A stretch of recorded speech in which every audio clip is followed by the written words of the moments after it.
Good afternoon and welcome to our podcast, Learn More. I am Alian Matroshi and I have Mera Al Horani, the founder of Ummahat and a mother of two, with me today. It's my pleasure having you here today, Mera, and happy belated Eid. Thank you. Thank you, Alia. So, let's get started off with one of the most repetitive yet effective questions, I think. I like this question in particular because the answer differs from one person to another. So, what is financial literacy and why is financial literacy important in your point of view? Financial literacy.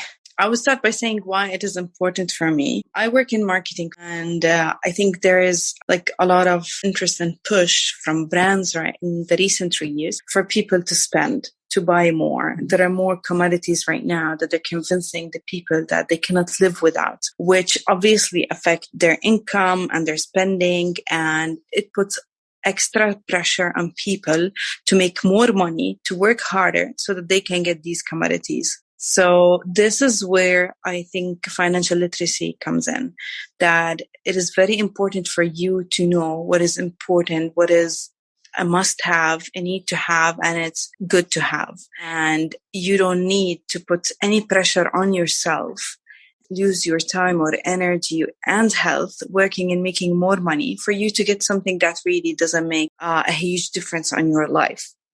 So yeah, I think it is important for people to be aware what they're spending, what they're making, why they are making this money, why do they need to work that hard, why do they need to spend X hours at work? Is it really giving them the value they want or no? Yes, that's like the definition of it to me as well. So, due to your professional experience and you as a mother, of course, do you think finances and money education in general is your duty or a parental duty, or should it be taught in schools? It should be both. I mean, it's our responsibility to educate our kids on everything. We are the first source of truth for them when it comes to their values at the end of the day. But we also would need support from schools also on that. They need to be aware of how to spend and what to spend. I think it's actually more important in schools a little bit, only because school is it's the first big community for our kids, and there will be people from different backgrounds and different financial statuses. Sometimes kids would fall under what do you call it? Like they would feel less privileged compared to some of their peers. They would feel that they don't own what they own. And this might a little bit affect their self-esteem or self-worth. So it's very important for schools to talk about this so that we can teach our kids, you matter as a person much more than what you own and what you have. This should start from home, definitely. But we also need the school support to help on that. This is exactly like how financial stuff should be taught to kids, knowing that you are not what you wear, you are not what you... And this is amazing. This is what I think parents should teach them. Having you saying both, this is very interesting to me actually. But what would the difference be from like in school and from what you as a parent will teach them? And can it create conflict in information? It shouldn't, because at the end of the day, we should all aim for one thing. Money is a substance. It's a material that helps us own things. It doesn't define us. So this should be the main idea, I believe.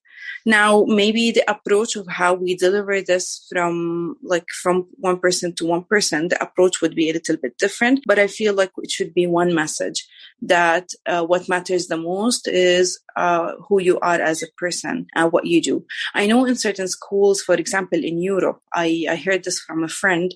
She mentioned that once she sent her daughter to nursery with the shoes that has a light on. And she was so happy that was like a nice shoes and so on. And the girl was so happy. The parent got a call asking her not to send her daughter again with these shoes. And the mother was surprised, like, why? What's wrong with that? It's a nursery and it's just the shoes. She said that will distract kids. And it will make her look like she's owning something that not everyone else is owning.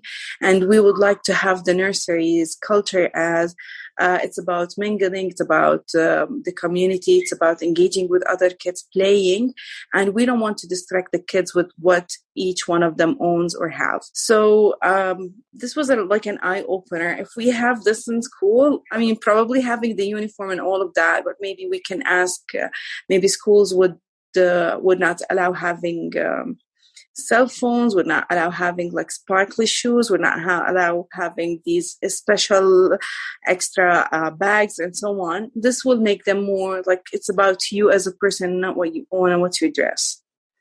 That is beautiful. That's so beautiful. Like, you couldn't have said it any better. What do you think about this? Money management is a trait that kids can inherit from their parents. They can inherit their money problem, just like any other trait we inherit from our parents. I actually once interviewed a finance coach because I was interested in this topic, like how money affects us.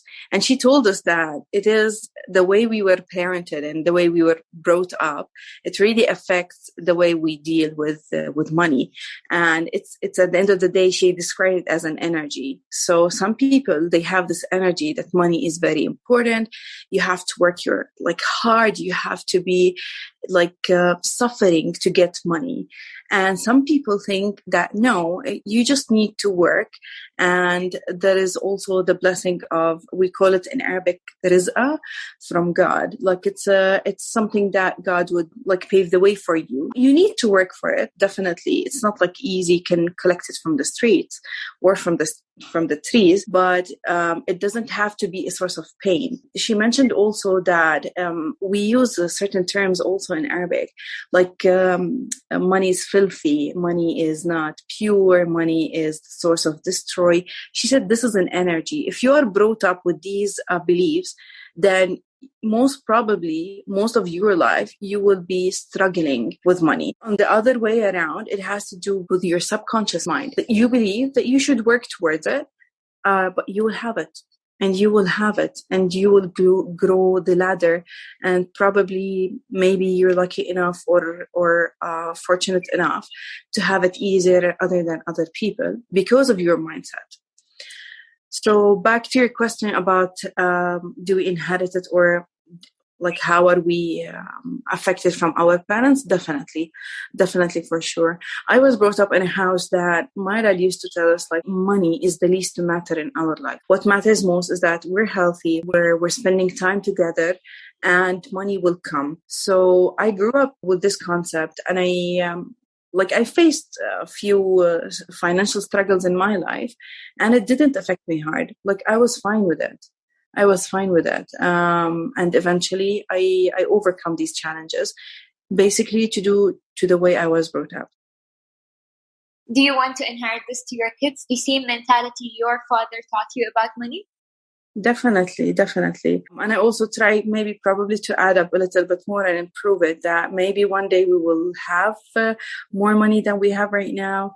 And whatever we have now, we're blessed to have it. And if we have more, then that's fine. If we don't, that's also fine. I focus more on teaching them that what matters the most is that we're playing together at home on the ground. We're laughing together. We don't need to go to a play area and like spend, I don't know how much money. That we do as well. Not like we don't do it. We do it, but we value also these moments where we sit on the floor and we play together. We read a story. So you as a parent and entrepreneur at the same time, how does personal finances affect both aspects of your life, the parental aspect and the entrepreneurial aspect? I chose to start my entrepreneurship path while I'm still doing a full-time job so that I don't end up in stress. I thought that is smarter, and I don't want to, jeopardize or risk it that much and just depend on the revenue that I'll make from my project. So this way I study it a little bit smarter. It might be like a longer path because I will not have the full dedication to put in the project, but I thought that that's better. At the end of the day, mental health is more important, honestly. And if you end up in anxiety and stress, you will not be able to function better. You'll not be able to give better. So I thought this is smarter, and this is how I managed it. Perfect. And I know you talk about parental work balance, and we would love to have you on a coming episode just talking about this, because it's such an important topic and how you approach it is very beautiful. But due to your experience also in consulting parents, that's another aspect of your business, and mainly mothers, how can you make financial talk easier? I mean, first, I just clarify for you and for everyone else who's listening in the future that I don't offer the consultation myself. I have a board of experts and consultants who are experienced in their fields that they offer it. However, if it comes to me as Mira, I do share, I create awareness and share knowledge about this specifically. One thing that helped me to talk about this is that I'm kind of a minimalist. I'm not 100% a minimalist, but I would say like I'm 60%. So this is something that I try to always raise awareness about. And I tell parents that you don't need to spend so much money on buying toys. You don't need to spend so much money on eating out or going out to places and do all of this. It really is in the heart and the relationship and the communication that you have with your kids. So this is something that I advocate for a lot. And I always encourage parents to have quality time. Like 15 minutes of quality time with your kids is much more worthwhile than like taking them to a play area every day and spend X amount of money on that. So this is how I make it relatable. I also read a few books relevant to this for couples specifically. There is a book that it's called How Not to Hate Your Husband After Kids. So there is a whole chapter about finances, and I talked about it as well before. It's the jump from being a couple to parenthood is really huge, and specifically also on the finances, it would really affect them. So you would see mainly most of the new parents, they are so obsessed of the crib that they're going to get for the kids. They're obsessed with the car seat. They're obsessed with the stroller, and the amount of social media influence that they are pressured to do makes them feel that, it's going to break their bill. It doesn't have to be. It doesn't have to be. There are options. There are multiple brands now that can fit in your budget, and it's more about the connection. So talking about books, is it easy to find children's books that are introducing topics like personal finances in a friendly manner, or is that rare? I love this question, really. I was so happy to read it when I received the email. I think it's not easy, but I got actually 2 books. One of them was specifically about money. The title was Money Doesn't Grow on Trees. And the moral of the story was really, really beautiful. And it was a good introduction for my kids to teach them. I would face these questions. I started to face these questions about a couple of years ago from my kids.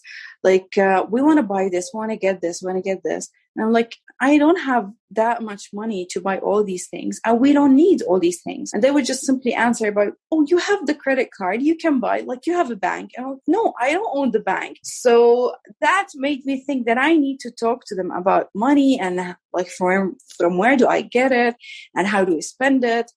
And it's very tricky as well that you don't need to burden your kids and make them feel that you're working and you're tired and you are in pain and you're in struggle and anxiety and all of this, so that you can get them the money that they need, the things they need.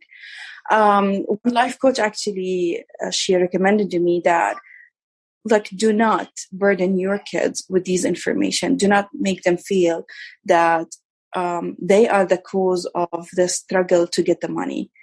You should just mention that you're working and you're doing a good cause for the community.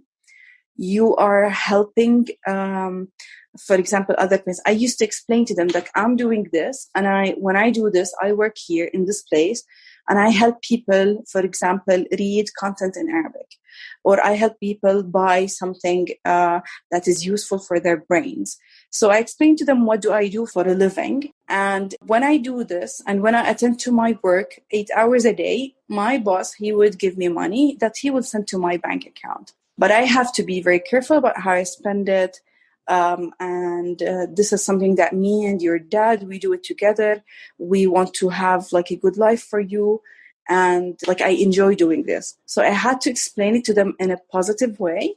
that it is something that you don't collect from the trees, but at the same time, it's not a source of pain and it's not about you. Like teaching our kids that they are not the cause of our struggles. And this is amazing. So cutting it short, because like talking to you is just like mind blowing. Thank you. What is one thing older Mera to tell younger Mera about personal and financial management? I have always been honestly like a cautious spender. I'm not someone who spends to make myself happy. I do it sometimes. I break the rules sometimes. I'm happy with the way I've done things. Like if I look back at what I've done 10 years back, I would still do it again because it made me feel good that I helped someone, that I supported my family. So far, alhamdulillah, I'm content with all my decisions, financially speaking. Maybe I would have saved a little bit more. Maybe. I mean, this is something that I should also like enhance and work towards. But no major regrets, I would say. So you're proud of younger Mera? I am, alhamdulillah. Yes, I am. This has been a fantastic talk. Like literally, I don't want this episode to end, to be honest. Thank you for joining you in our journey always. We're so grateful for having you, and today was a pleasure. Thank you very much. Thank you, Ali. Thank you. All the best. All the best.